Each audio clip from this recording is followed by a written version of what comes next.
Hi, everybody, and welcome back. All right, I am so excited today to be talking to Lauren Oliver. I have been reading this gem, What Happened to Lucy Vale, which this doesn't come out, Lauren, until September, September. right? Okay, I'm Yeah, going to need everyone to get this on the pre-order list. Like, just get it in the carts now. I I have agree. so many questions to ask you about this. This is your seventh novel, yes? Oh my goodness. No, it's like my fifth novel. It I is? wrote yeah, I've written a lot. I guess I didn't include all of them in the previous titles list. Okay, well, somewhere, I just want to be clear, somewhere it said seventh. Okay, well, it's not. It's like my 20th, but at a certain point, Wow. it's like who's counting, you Well, know? we all are in this space. Like kids, right? Once you reach a certain number, we all stop counting, or I did. Yeah. But Yeah. books, they all count. Yeah. Okay. So of the six that are listed in the beginning of this book, I have to say that the titles of them feel very on the nose right now. We have Broken Things, Panic, Mhm. right? The Delirium trilogy, and then What Happened to Lucy Vale. I feel like it could very easily be like What's Happened to, just fill in the Mhm. blank. We could put all kinds of things. This, now that I know there are 20, I'm going to actually start with a different question, but this book is kind of rocking me in a very good way.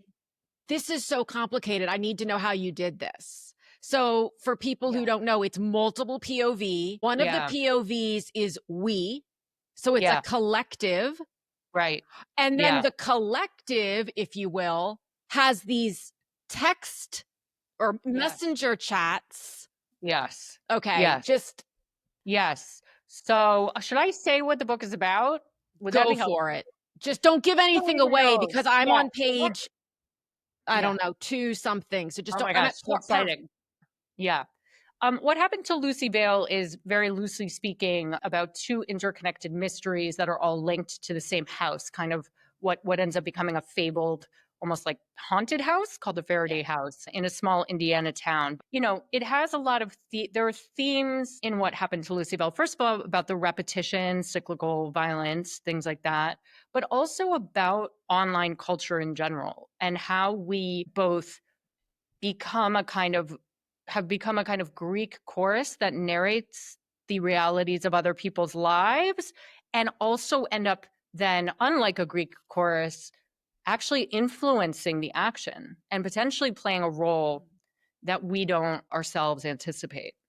Yeah. So the answer to your question about how I did it was, yeah, no, it was like an impossible book to write. It took me 5 years. It was awful. My publishers were so mad. And, I was working on it continuously, but with this book, I really understood certain elements of the character. I knew the characters and I knew that theme was one I wanted to explore. And I knew I wanted to tackle a we perspective.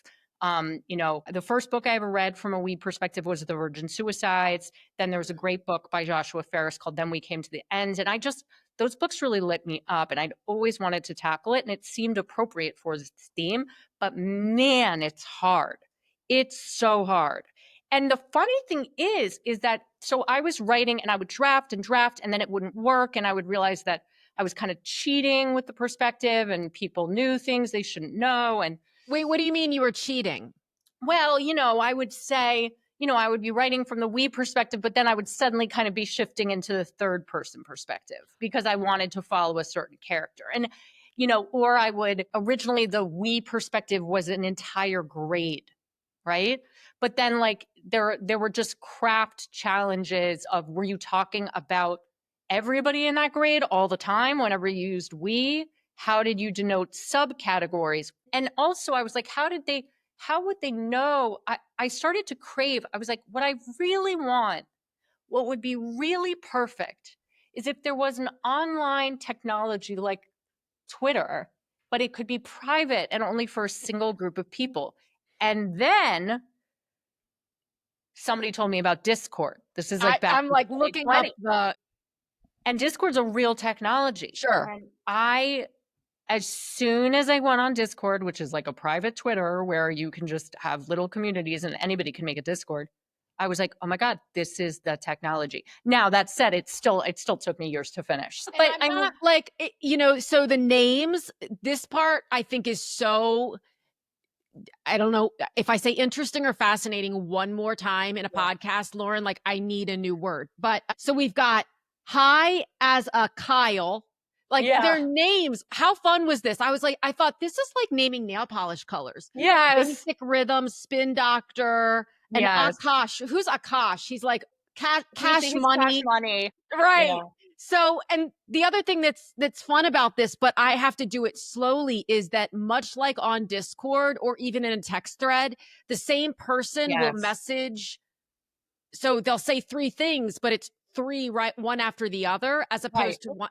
Or on Discord, I would always find, because obviously I went on Discord and I was involved. And actually, I really like Discord. But, or even more confusingly, somebody will write something totally unrelated. And then, person C will respond to person A and person D will respond to person B. And it's just this incredibly like fluid, Right.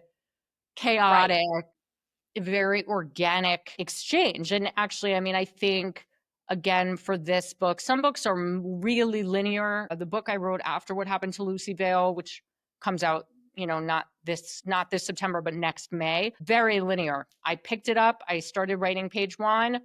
I ended at page, whatever it was. I ended Okay. when it got to the end, and it was just like a clean shot, Mm-hmm. it both in narrative structure and process. Lucy Vale was much more this tentacled thing that took me in unexpected directions and revealed things. I mean, much like one of those organic, conversations that is featured, or is represented by the Discord messages in the book. Yeah. Well, and to keep it all, I'm curious, of course, I'm always curious about first drafts.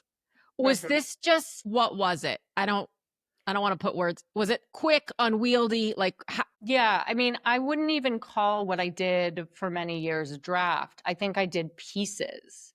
I mean, I really? maybe did part 1 over in the book 20 times, maybe part 2 was 4. Maybe I had totally different part 3s and had to change them. I really wrote it in, it was very ungainly and very unwieldy. Okay. Yeah, I mean, it just was a real challenge. And also, I mean, even on a line level, I really was really precious in some ways about it, which is funny because you can't necessarily tell the things that are hard for an author or not. So it's not as Mhm. though, I mean, there are some great lines in there. Like one of my favorite lines I've ever written, which is August was crawling on its hands and knees through a heat wave. I love that line. Yes. Took me like Yes. 40 minutes, Yeah. or more. But I mean, it's meant to be as complex as it is, it's meant to be breathy and fun, even in some places to read, in many places, because it does ultimately become very heavy. And you Mhm. can't tolerate that for a whole book. And that's also not the reality of how people communicate online, and how Exactly. yeah. So, but yeah, it was a very messy process to compose into a whole. And I did feel like with this one, again, some books you feel that you're kind of stringing together an arrow on a bow and letting it loose. This one was like this weird, messy symphony that I had to compose into a whole. Yeah. And it's interesting because, again, there's the word again. When you get to the end of it and it works, which Yeah. this does, it just keeps me going. And I've got very compartmentalized, which I'm surprised by for me, frankly, that I have such a well compartmentalized vision or view of all the different characters, Rachel Yeah. and Lucy and Yeah. Akash and even Nina, who Yeah. is missing, right? Yeah. I mean, or Yeah. presumed dead. Yeah. So like, and then the who's the swimmer, Oh, Tommy Swift, funny. right? So I have this, and I mean, it either, I have to imagine it either works or it doesn't, and it Yeah. does, but I have to imagine it's extremely tedious and tenuous to get it to the point where it does work. Absolutely. Yeah. Yeah, absolutely. And also agonizing in a way, because again, for me, with this book, again, this had been a craft challenge I'd wanted to take on basically my whole life. And then B, ultimately, it does kind of all come together ultimately, it is a very sad book. I think it's a very true book, but it's sad. And there were things I wanted to say that I don't, you know, that I felt that there were things that were important for me to say in this book. And so I really wanted it to work, I mean, every book is different. And again, I'm always doing the best I can in any given moment, but there are certainly books I've written because I thought the idea was cool or I just wanted to explore a world. This was more of a book where I actually wanted to leave people with a thought or a feeling or about something important, So So can you, without giving anything away, what were some of the things that you really wanted to speak to and touch upon in this book and had to kind of find a way into it?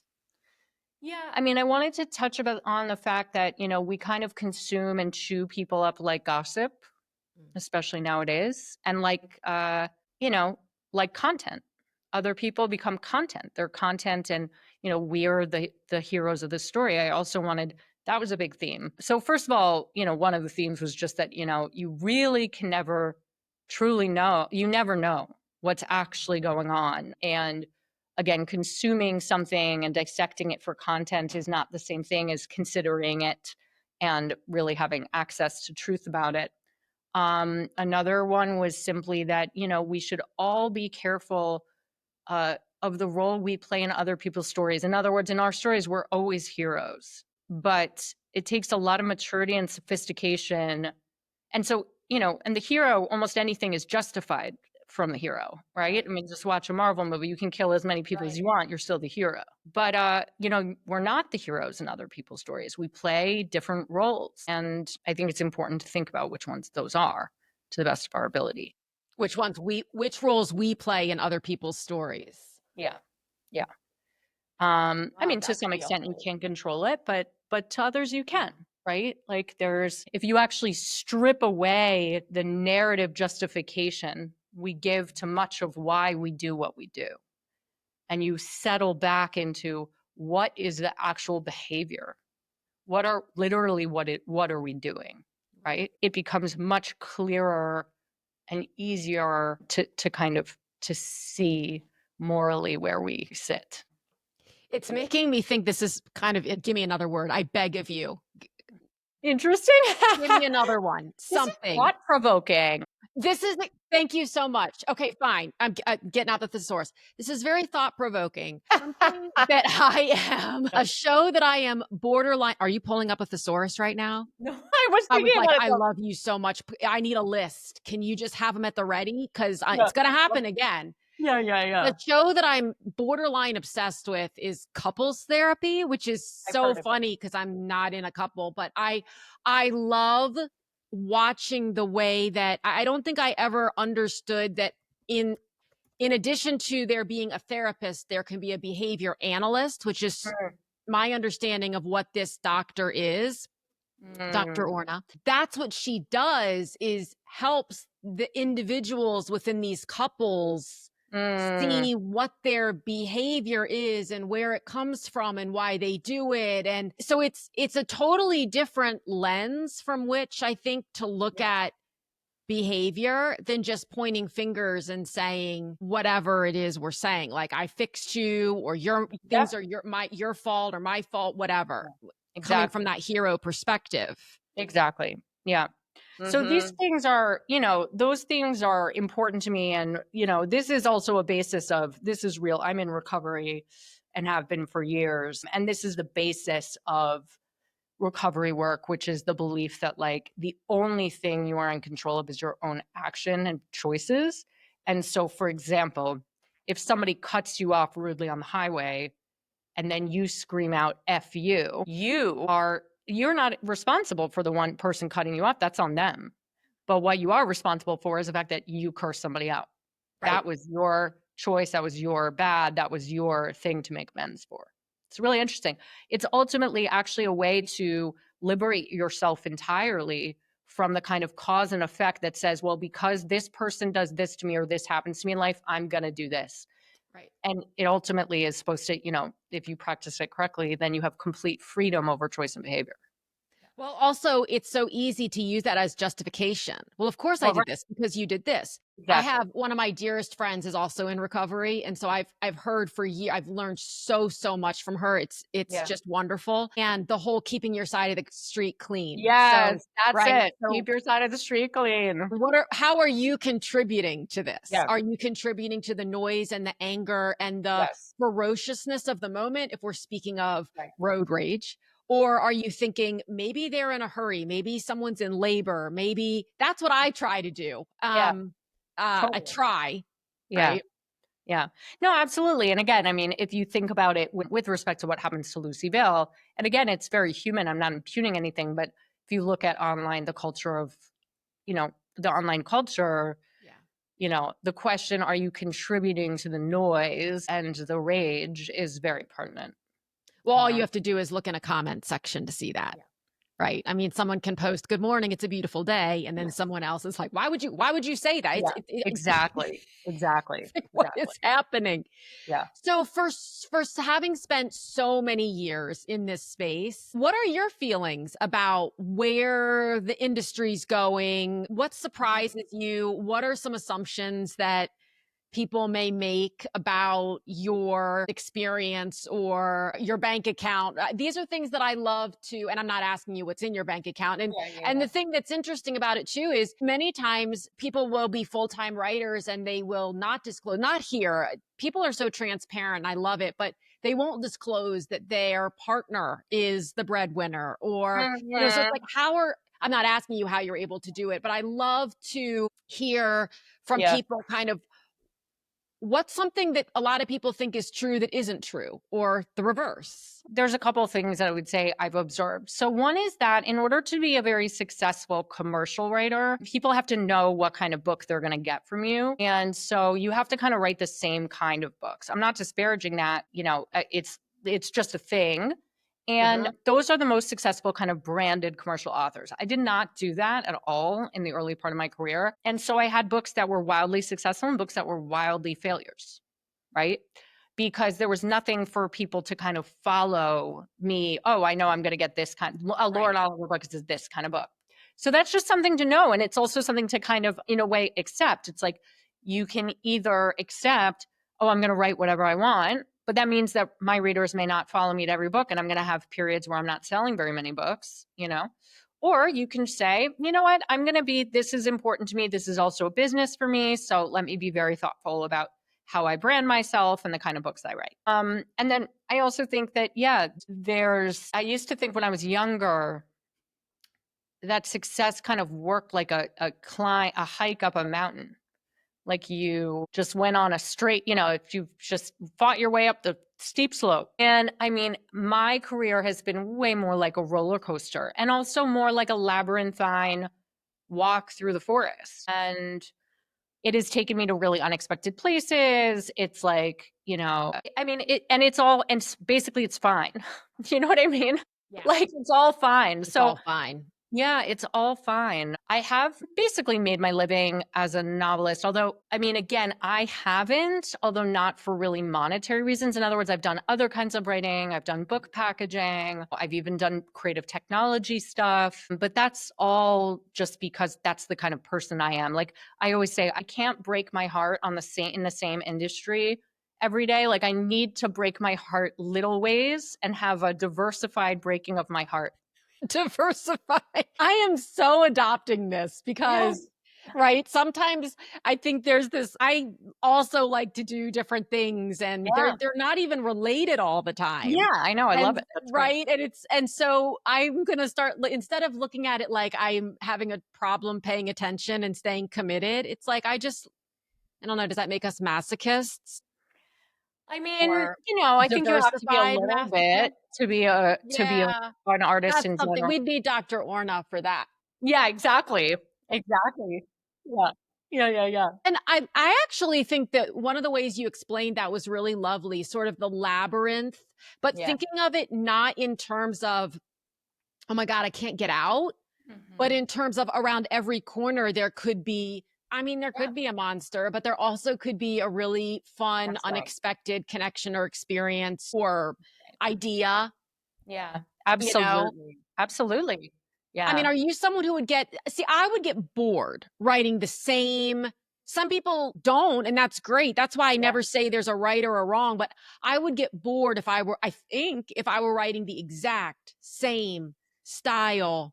Yeah, I mean, we'll see because again, I'm right now I'm in a mystery era. Now, a mystery and psychological thriller era and I now that happens, I mean, that's always been a category that I actually love to read. We'll see. I mean, it's an era that's so far lasted for 2 books or maybe 3. So, I might get bored. I think that there is a way in which, I get inspired by something and I want to and it could be I'm very, very curious. I love history. I love weird facts. I love weird theories.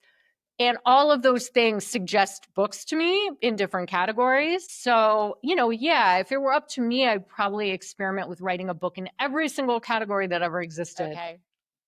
But there are some genres we'll see that I do think like, oh, there's multiple things that I can do here in this space and that I want to Great point. do, you know? Great point, because even within just taking the thriller category as an example, you can split off and say, well, I Oh, want to yeah, do multiple POV in this one. exactly. And then in this one, I want to go historical, but the Yeah. main core genre is the Yeah, same. So you can bring your exactly. readers along.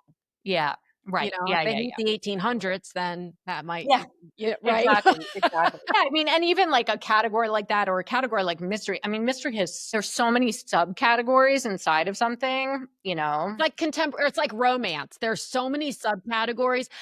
There used to be sort of the rule where, and also before online, Amazon and et cetera started creating their own categories, we were really restricted. I mean, if we use the BISAC categories, we don't have nearly the creativity that we can have when it Yeah, in terms of categorizing something yeah, that we can have when we're listing on, say, Amazon.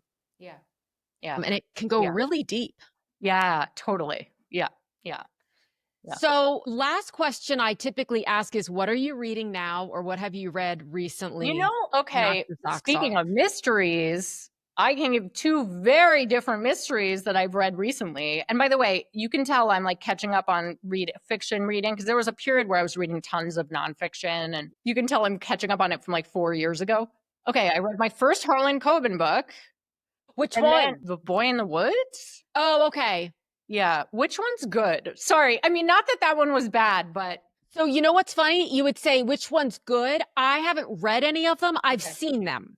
Yeah, so I mean, it's okay. It's very pacey, which is great. Like a very interesting. I wasn't Yes. like thrilled. And then so that's a mystery, but of a kind of, people get into brawls and there's guns and Right. stuff. And I'm then trying I'm to think, what reading was the Thursday last Night Murder Harlan? Club. Which one? Thursday Night Murder Club, like 4 years late. Yeah. Yes. Thank you for like making it okay to be late on things, Oh, because I'm I so am the late on queen. everything. I too went through a huge nonfiction phase, and I was Yeah. just reading everything nonfiction, a Yeah. good bit of memoir, but a ton of Yeah. nonfiction. And Yeah. only in the last, I'd say, year and a half, 2 years have I become reacquainted with Yeah. fiction and fallen very much back in love with it. I know. Yeah, it's been nice. It was slow. I went through a real dry period. And again, I was reading every day, Yeah. but it was all, stuff related to recovery and spirituality and, Yes. the meaning of life kind of Right. stuff. Why And are we fiction here? can answer those questions in different ways, right? And on a Sure. much more emotional level. But yeah, no, I'm really loving Thursday Night Murder Club, but I'm about 4 years late to where commercial fiction is. So I will have a lot of reading to catch up on. Yeah. And I love actually that both fiction and nonfiction, frankly, for the most part, but especially fiction, can have such a long tail. Yeah. I Yeah. mean, it's just, you can find out about something and then Yeah. go, oh my God, this came out 6 years ago. I haven't ever Oh, even heard of it. yeah. And fall in love with it. And then that's what happened to me with Taylor Jenkins Reid is I really, cause I wasn't on the fiction train. Yeah. So I had heard about Daisy Jones and the Six but I hadn't picked any of it up. I got Seven Husbands of Evelyn Hugo, Yeah. loved it. And now want to read I everything. love it. And her new one has just Yeah. come out to Yeah. rave reviews. And I've Yeah. got to get that one on my doorstep. I mean, That's awesome. if I Yeah. could just spend all day. I I'm not love a it. fast reader. Are you a Yeah. fast reader? I mean, it depends on what I'm reading. Okay. But yeah, I'm a pretty fast reader. But, again, classic being in my 40s, I read before bed and I go to sleep. Right. So it's not Right. about the fast reading. It's about now by how long I can tolerate. I mean, this summer has been nice because I've actually, not every day, but I've had some good days where I can kind of knock off from work early and just sit outside on the porch and actually get a solid hour, 2 hours in of reading. I can't remember the last time that's happened. That's been really nice. Well, and that's what I meant by fast reader too and I'm not I'm not a speed reader either because I enjoy really Yeah. sinking into it, but I just don't typically have Yeah. hours in the day. Yeah, to of course. I'd love to. Yeah. I look forward to that. Yeah. It's just not there now. Just not there yet. It's not there yet. Right. Exactly. Well, thank you so much. I'm so excited for this to be available to people because I can't wait to just keep going. You've got me Thank you, even more Elizabeth. intrigued. It's so well done. And Thank you. it's just had me thinking so much about not just the story I'm reading, but like, how did you do this? It's just really, Thank you. it's a kind of a masterpiece. Thank you. You're That's welcome. hopefully I kind of feel the same way. Doesn't mean anybody will agree or even read it. I but agree. Thank you. I agree. I think I think I can actually give it credit for bringing me into a thriller phase. Ooh, I will take Yes. the credit. Yes. Okay, Yes, good. I will. That is what it is because I just have never really thought. I was talking to somebody, I don't remember who, because I never remember. I mean, I don't even remember like what day, I think it's Monday. I'm not sure. Yeah. And I said, I don't like historical fiction. And she said, well, do you like, and she gave me the title of a book. I don't remember. And I said, loved that. She said, that's historical fiction. Yeah. And I don't know why, but I thought historical fiction was like Little House on the Prairie. I'm like, I'm over it. Like, I don't, right. you Wait, know, are you telling me you don't like Little House on the Prairie? well, I mean, I did at one time, Yeah, but yeah. not today. And so I thought I'm not really a thriller person. Right. Apparently I'm a thriller person, at least when you write them. Oh, thank you. Well, Yes. again, there's probably a million subcategories. So you might be a thriller person if it features kind of a weird haunted house, takes place in Indiana, and also has like a swim team. Who knows? Yeah, who knows? Well, and I've also You know what? There's noticed probably other thrillers like that. Right. There's that's going to become its own category. Yeah, its own when category. I get the Amazon Prime, I do the monthly, the monthly book pick or whatever. And I've noticed myself lately picking thrillers. Oh, that's cool. As opposed to my typical, which is like women's fiction. I love women's fiction. I love rom-com. I love anything funny, especially when it involves women. But I've noticed myself picking thrillers. So thank you, Lauren, like for I that. said, I'll take the credit happily. Yep. So thank you. Thank you. I'll put all your links in the bio or in the show notes and onward. Thank you. This was so fun. Thanks for having me.